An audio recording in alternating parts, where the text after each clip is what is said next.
Hello StarCraft fans, this is Falcon Paladin coming to you with yet another weekly edition of Into the Void. This is a game between darkchivas and SantaCLAWS on Lerilak Crest. Yes, that is SantaCLAWS. I assume that's a reference to The Nightmare Before Christmas, which is an excellent movie to watch at Halloween or Christmas time. And let's get right on into it. In the top right side of Lerilak Crest, we have the red Zerg player. It is darkchivas. And in the bottom left side of the Lerilak Crest, we have the blue Terran player representing Axanas. It's SantaCLAWS, or ACNAS possibly. Trying to decide Anacondas, maybe, something like that. Anyway, this is our weekly Into the Void match. You can send me your Bronze and Silver League games to falconpaladin@gmail.com with the subject of Into the Void. And I will get them to my screeners and they will take a look. And if you are deemed worthy and it's an awesome replay, I will probably cast it. And if not, try again next time. I do one of these every single week. Again, it is bronze, silver level play. Our APMs here are not that super great. Our Zerg is around 50 and our Terran player is up around 150, which is actually not too shabby for this level. So we'll see if that helps our Terran player at all. Our Zerg did go for a pool first here. Now, a little bit of a tip again for you players who are lobbies. Don't put your pool right here as a Zerg player in the front, because any Marine attacks or Reaper attacks are going to be able to take chunks out of this no problem without really losing anything. If you put your pool back closer to your hatchery, at least your Queen can help defend it. At least your Spine Crawler and your Lings can defend it a little bit more easily. Even back here can be okay, but right here is just so ripe for the picking. Either way, it looks like darkchivas went for an early pool here. And then immediately got a Queen, is not going for a hatch, is going for a Roach Warren. Okay, so it's a one base Roach push here from darkchivas. I am not sure if I've ever seen this in Legacy of the Void. It used to be kind of something you could do in Heart of the Swarm. One base, like a 7 Roach rush sort of thing against Terran. Get 7 Roaches up here, take down the barracks, take down these supply depots, run in and kill everything, because there's pretty much only Marines out this early for Terran. So this might work. 4 Lings coming out as well, and there is an expansion coming up for darkchivas, so he's not completely on a single base. And spending money fairly well here too. So SantaCLAWS is floating a ton of money. Not sure if he's planning on expanding here. He did go for a 1 Rax here into the reactor, which is a standard build here in ZVT. You don't always have to get that Reaper out early. You can get Marines out for defense if you feel like something's crazy is coming your way. And indeed, 4 Lings are coming out fairly early here. But once again, SantaCLAWS should be able to hold this off. The reactor should be able to finish. The Marines able to get out here and defend against these Lings. The Lings won't be able to take down the supply depots by the time the Marines pop out. Only 2 of them can attack at a time. Some excellent positioning here on the buildings, and some repairs are going to help with that as well. Oh, Ninja expand for SantaCLAWS. I was going to say, where is his money going? He's not expanding here. So I'm not sure if he saw, you know what, he did see the Lings coming because they were chasing this SCV. So he saw the Lings coming, said, I'm not going to be able to hold this. Might as well expand up to the top left. And in the meanwhile, the Marines do come out. They do shoo off the Lings, indeed, as expected. And right into a factory here is SantaCLAWS. Is again floating a little bit of money. darkchivas, what are you working on back here, my friend? Going for a Spine Crawler. Behind the mineral line. Again, it's good if there's a Reaper coming at you, but otherwise I'm not entirely sure that's what you want to do. Anyway, some static defense is better than no static defense at all. That's what I always say, at least at these levels. Really, really good. Double factory. So this could be more of a mech play coming out from SantaCLAWS. Every time I see that makes me laugh just a little bit. darkchivas finally getting a Roach Warren. I think this, Roaches, the Roach Warren's been done for, I want to say, a couple of minutes now. But again, the attention was probably focused down here at the front door where nothing much happened at all. SCV running up to help with this. This is being made into a, not from Planetary Fortress, into a orbital command. An excellent play as well. Again, these bases that are kind of far away and hard to defend, you might want to make this into a planetary fortress, but you do need an engineering bay for that, and there is one coming up. But I guess in this particular situation where the Zerg might not scout up here at all, there's not an Overlord going that way. Use your Overlords to scout, Zerg players. Head to the right, head to the left, head to the bottom. Look everywhere, because you never know when a crazy ninja expansion or ninja tech tree is going to come up and kill you. darkchivas is going for a lair, and SantaCLAWS going for an armory. Alright, so factory, starport, armory. Where the heck is that armory? Oh, there it is. Down here by this refinery. Alright, so what's going to come out of here? A tank is on the way. This factory has not been used for anything. I think it should be used for Hellions. Nope, Widow Mines. Widow Mines coming out. Widow Mine and tank? Huh. Alright, I'm a fan of this. Not really getting the worker count up here as you would expect a Terran player to do, but once again, this is our Into the Void. Also not rallying workers, once again, into the void. So when you click on your hatchery and then you right click on a mineral point, it automatically sets your workers to go there when they build. It's a nice thing in Legacy of the Void. In StarCraft 2, actually, in original StarCraft, you had to take your workers and individually tell them where you wanted them to go as soon as they spawned, every single one of them. It was crazy APM intensive. And it's why players like Flash and those from back in the day were so good, because they could do that and at the same time macro and at the same time take care of microing their army. Lings come in and check for a base. There's not one. So at this point, as far as darkchivas is concerned, this is a one-basing Terran, which is really odd, and you have to be worried about an attack coming post-haste, which is why he has Ravagers and he has Roaches to defend against that type of a thing. Not really injecting at all here. Again, a good sign of a player who's not at this level is that they will probably inject on their hatcheries and on their lairs and on their hives from time to time, up to almost 100 energy here on this queen. Not being used at all that way, getting double gas without really the SEV count to support it. Is queuing up workers. Again, pro tip here, don't queue up workers, because what it does is takes up your money. Not that SantaCLAWS is really low on money, but this is 150 minerals you could be spending on other stuff that's just completely tied up, doing nothing at all. And yes, you don't have to go back and look at your command center, continually make workers, but maybe queue up 1 or 2 at a time, but never ever go all the way to 5. It's just never a good feeling at all. You'll not want to get into that habit if you want to push into a newer, upper level of StarCraft 2. Hellbats being built directly out of this factory, 2 at a time, using this reactor, and Liberators coming up too. So Liberators, Thors, tanks, and some Marines. And here comes a drop, a double Hellbat drop. Ooh, heading north, a 3rd base on the way for darkchivas. 72 to 58 total supply. SantaCLAWS looking really good at this point. APM has dropped down to about 90 for SantaCLAWS, playing at about 60, 80 right now. So a lot of spamming in the early game, but it hasn't really consistently kept up here into the mid game, which is what 6 minutes and 50 seconds is in Legacy of the Void. There we go. Little drones, get back to work there.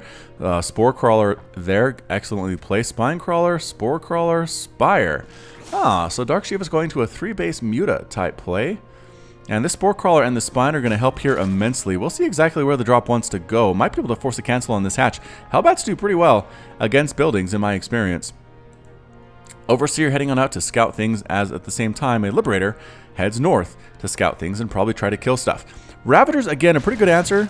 A lot of Ravagers too here using their Corrosive Bile ability. It launches a missile at the target location, dealing 60 damage to all units in the area upon impact. Meanwhile, boosting in, here is the drop. Spore Crawler getting some shots off. Spine Crawler poking away slowly at the Hellbats. 1 medevac does fall down. You want to move your medevacs out of range of Spore Crawlers if you're dropping on a Zerg Blaze, Terran.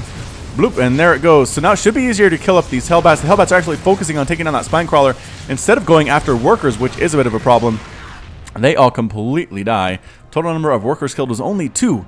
So again, even if the Hellbats just stood here and just shot workers and didn't worry about the Spine Crawler, they would have gotten a ton more kills. So 2 little tips: move those medevacs out of the way. And don't focus on attacking buildings or structures or defensive structures at all. Just kill workers as long as you can, and then pick up and run away when the enemy comes to kill your drop units. So again, kind of wasting a lot of stuff there. Resources lost tab is definitely in favor of the Zerg. 600 and 200 for the Terran. Only 300 minerals lost for darkchivas so far. Oops, production tab. Let's get that guy back. And there it is. So taking the base here now is SantaCLAWS. A little bit late. Some Liberators right here used for their defensive ability. There's that Circle of Death. That is called a Defender Mode. Let's see here. Defender Mode, there's a Concord Cannon. Range of 15. Weapon speed 1.14. Targets ground. Damage 85. So basically 1 shots Lings, 2 shots Roaches. Does a lot of damage to many ground units. But here comes some Mutas for darkchivas and a Baneling Nest on the way for our Zerg player. So here come the Mutas heading on down south. Is there any static defense here at all? No, there is not. There's not a missile turret. Keep in mind, our Terran player does know the Spire exists. So as soon as you see a Spire, or as soon as you think there's a Spire, put up a missile turret. Maybe 2 if you're worried about a lot of Mutas, but 1 missile turret can do wonders against these guys. Is that a Liberator? Yeah, Liberator sitting up here not doing anything at all. Should maybe swoop on in, try to kill some of these workers. Could maybe stay outside of the range of the Spore Crawler. Scouting that Baneling Nest as well. Overseer checking to see if the coast is clear for these Mutas. Mutas hanging around doing nothing is kind of a waste of space. SantaCLAWS going for the Fusion Core. And it's going to be for battle cruisers, or is it going to be to upgrade Where is it? Upgrade the advanced ballistics, increasing the range of liberators in defender mode by 4. The answer is there are 2 starports on the way as the mutas start killing everything in this main mineral line. Run your workers away. There you go. Run away when they're under attack, because if they stick around, they will all die. There's a lot of dead SCVs. 9 total SCVs have died here. A Thor doing splash damage to air units, though, always a good choice to go against mutas. As long as they're not in large numbers and as long as they're clumped up. Thors with that extra range. Look at that range. Where is it? Javelin missile launchers. Range of 10. 12 damage versus light, and it does do splash. That adds up a lot against these mutas. So mutas are remaining active. I really like this from darkchivas. Oh, free Liberator? Why, thank you so much. Liberator ends up dead. Another Liberator. Again, when they're in defender mode, they can't attack air. They are good against mutas, but they have to be in anti-air mode instead of anti-ground. Oh, splash damage. There it is. Using their Lexington rockets. 7 damage times 2, range of 5. To do splash against those mutas. So many splash damage units available to Terran players. The more of them, the better. I always say for my Terran players watching this channel, splash damage, splash damage, splash damage. Marines don't do splash damage, but they hit pretty hard anyway. Widowmines do splash damage. Where the heck are those? Didn't we see those in production? Did he cancel them or send them out, or... I don't know where they went. He might have canceled them. That is entirely possible. Once again, not injecting at all. I'm not sure that darkchivas knows you can inject with your queens on these hatcheries to make them increase their larva production. darkchivas spending his gas pretty well, but not actually using any workers on these Vespene geysers or this one. He has Vespene geysers available, has extractors up, just no workers mining from them. If you have them, get them. As a Zerg player, gas is your best friend. So absolutely get as much gas as you can, especially here into the mid to the late game. Everything you want to make, lurkers, mutas, broodlords, corruptors, ultras, everything needs so much gas. And wow, missile turret city here around the front side and the back side. Excellent, excellent placement here. Maybe overkill on these missile turrets. Again, you do have some Vikings, you have a Thor, you have a Liberator here as well to help out against these mutas. The mutaflock isn't that big yet. It is a total number of 13, which is okay. They're continuing to be active here, and darkchivas, right now you pretty much have the Terran pin. They don't want to come out. Whoa, just flying past that missile turret and getting in here where there is no static defense. Oh no! Get SCVs, run for your lives. Get out of here. No. Okay, 2 of them do manage to escape. The rest of them end up dead to that glaive worm attack of these mutas. And here come a lot of units that can't really shoot up. A lot of Hellbats anyway, but the Marines, the Vikings, and the Thor enough to chase them. Anything gonna die? No. So good attack there by darkchivas. Feeling very brave, and it does pay off in the end. +1 flyer attacks on the way for these guys, increasing the speed, not the attack speed, but the damage done by their glaive worm. Meanwhile, it is a battlecruiser attack from SantaCLAWS. 2 more battlecruisers coming on over. What can defend against this? Ravagers can use corrosive bile, and there is a single Hydra going immediately after that spore crawler. The mutas come flying on in. They try to kill these battlecruisers, but there are 4 of them, which is a huge stinking deal. The queens stabinooing more Hydras on the ground trying to take these guys out. They should probably focus down individual battlecruisers. One does end up falling. This spore crawler, still alive, is helping immensely. Kills 1 more battlecruiser. Everything on the ground is completely dead over here. All these Hydras are gone. And the muta count is slowly dwindling down to 3. But another battlecruiser falls. Can this final battlecruiser win the day? It's doing very little damage, it feels like, to that muta, but it does end up killing it. And now going after an extractor. Another friend battlecruiser heading over from the north. Can SantaCLAWS win with battlecruisers? Can he break the curse of the Falcon Paladin channel, where if you make battlecruisers, you pretty much all the time lose? An attack coming up from the middle here. There are Marines and Firebats and tanks. Meanwhile, the battlecruisers are reigning unopposed. The Ravagers trying to throw down corrosive bile to kill these things, and they do! Corrosive bile killing 1 of the battlecruisers. What an amazing play there. Spinecrawler at the front trying to deal with these units. Ravagers, Roaches, Lings. I don't know if this is enough to hold off both the battlecruisers and this attack at the front, but here come the tanks. Here come the Marines. The tanks need to be in siege mode here. They would do so well against these Roaches versus armor. There we go, going into siege mode. The splash damage is now here, trying to rock down all the Roaches. Ravagers are not armored, but I think that's okay. Marines do pretty well here. Roach count, however, also doing a whole ton of damage. And a Nidus Worm. A Nidus Worm coming up in the Terran base. Forced to retreat, though, is darkchivas. These 2 battlecruisers do have +1 attack, making their damage on ground 9 damage with a range of 6. 9 times a lot. And there goes the Nidus Worm. SantaCLAWS could hear that. He just doesn't know what it is or where it is unless he looks at his minimap. Killing this base, very nice though. The Thor is up to 11 total kills. And heading back home are the battle cruisers, probably your slowest units, and they can actually use tactical warp as well to defend here. So let's see, do they have that available? They do. Tactical jump. After 4 seconds, warps to the target location. Battle cruiser is invulnerable while warping. Could use that to get back home. Oh, throwing in a hatch inside Santa Claus's main base, Dark Chivas. You are so mean. You are so mean. Anyway, battle cruisers taking down this base here. Dark Chivas is in a lot of trouble. You really can't base race a Terran player if you don't have any flying units. Does he have any flying units? He does no. An Overseer and a few Overlords, and that's it. He needs to make some beauties if he's planning on doing this. He is slowly taking down the buildings, but I don't think as fast as SantaCLAWS is taking out the buildings for the Zerg player. Spawning Pool going down. Nidus Worm going down. Roach Warren being burned alive by these Hellbats, doing 18 damage with a range of 2. And there's just nothing here for Dark Chivas. It's 150 to 33 total supply. The Zerg player's trying to make it happen, throwing down another hatchery inside SantaCLAWS's main base. Spawning Pool, double spawning pool coming up. Dark Chivas has a bunch of money, but not that much money. You can't afford to waste your money like that, my friend. What's here to defend? Nothing. Where did those battle cruisers go? Oh yeah, they swung around to kill this. Now they're trying to kill Larva, which is not a super effective use of your time because they have a lot of armor. They have 10 armor, although once they're off creep, they die immediately, as that was shown. So the main base is gone. What buildings are available for Dark Chivas? The answer is this. The base inside SantaCLAWS's main base is available. Corrosive Biles landing, and yes, SantaCLAWS with the tongue-out smiley face. This is enough roaches to kill that. Don't worry about those Marines. They have no upgrades at all. Do you have any upgrades? No. All right, so no upgrades versus no upgrades. You're not going to supply block the Terran. I don't think it really matters. Dude, kill that Marine. Kill the Marine. Turn around and kill the Marine. You can't let the Marine get your stuff because you're just ignoring it as it shoots you. There you go. Marine does end up falling. 3 Marines are here, but the Lings surround them, immediately take them down. Heading back on home, SantaCLAWS says it's time to take back my base. However, a whole ton of static defenses here. A lot of Spore Crawlers. Corrosive Bile's gonna make it happen. Nope. Yet, kind of. 1 Ravager dies. Corrosive Bile does take a hit. 3 Spore Crawlers against 3 battle cruisers with +1 attack. I don't think the Spore Crawlers are going to win this one.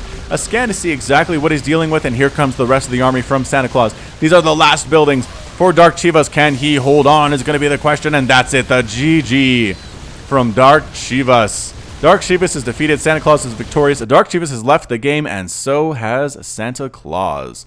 So, hey! A Terran made battle cruisers and won! Okay, I know it was an Into the Void game. I know the APM of these guys was under 100 the entire time, but still, come on. Terran fans of battle cruisers, be happy with me that these guys actually won the day. So again, pretty good example of Into the Void, I have to say. Thanks again to Squeaks, my screener, for going through all those Into the Void replays and finding a good one for us. That was actually really fun. Ooh, exploding building caught on camera. What was that, a factory? Factory exploding somehow? Must have been burning down, because I don't think the Zerg player was in any position to actually kill it there. Anyway, good play there by Dark Chivas. Remember to inject Terran player. I would say maybe don't necessarily go for battle cruisers, but hey, if it works, it works. Also, Dark Chivas, Scout. This was here. He probably was saying the whole game, how on earth did the Terran player do all this off of 2 bases, or effectively 1 base? The answer was he was really on 3 bases with the sneaky ninja expand over here where all the starports were and the fusion reactor, fusion core. Ugh.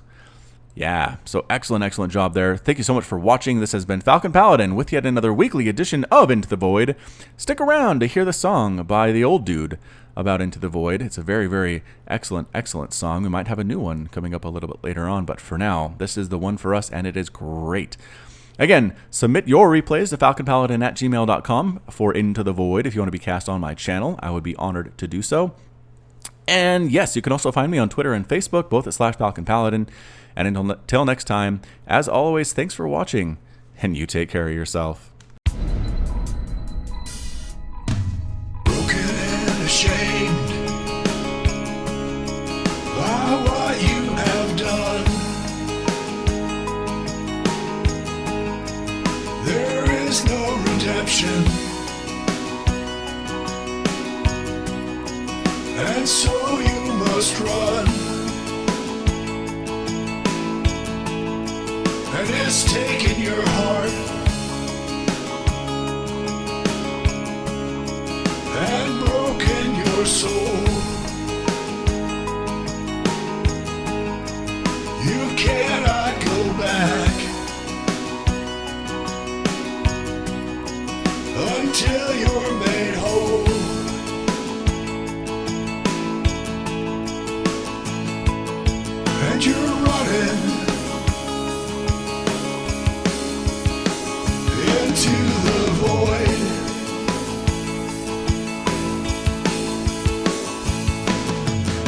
go searching into the void to find a place you can live, a place you can love. Is it just an illusion? When push comes to shove,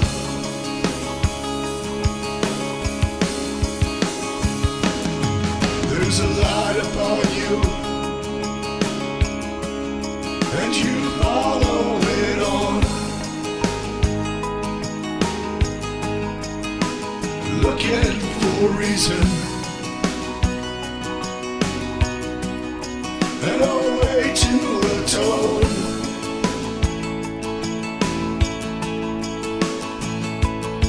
All around you,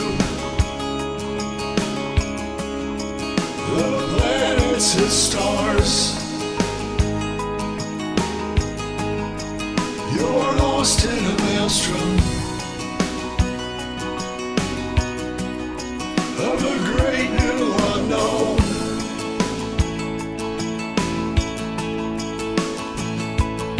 And you're running into the void.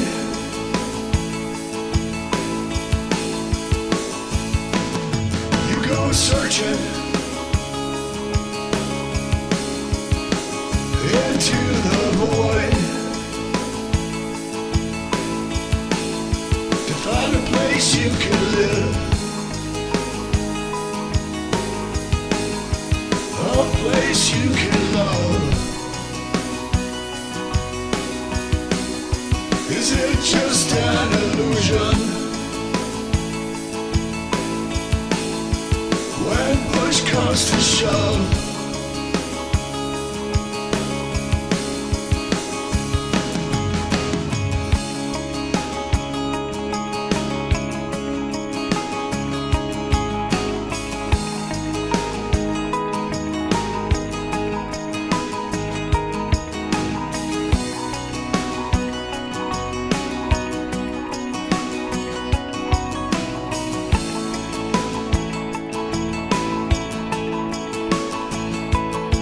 and you're running into the void.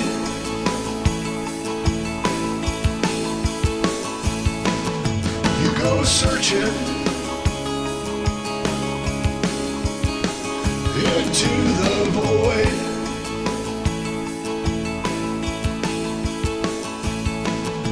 And you're running into the void.